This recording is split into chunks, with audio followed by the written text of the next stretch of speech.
ってね、あげるからね。大丈夫よ、待ってね。なんだよ。はい、ここにあげようね。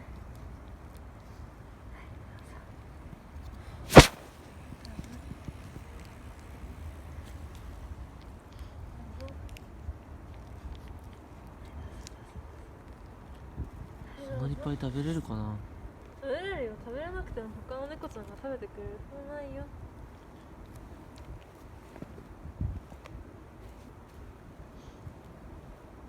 美味しいってわかるんだね。美味しいってわかるんだね、この子。なんかもう食べなくな食べてる。他のものとかさ、臭くてさ、警戒してるんだよ。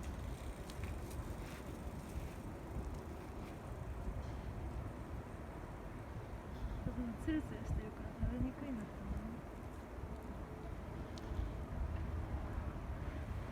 た手でほぐしてる。なんか切ってあげよう。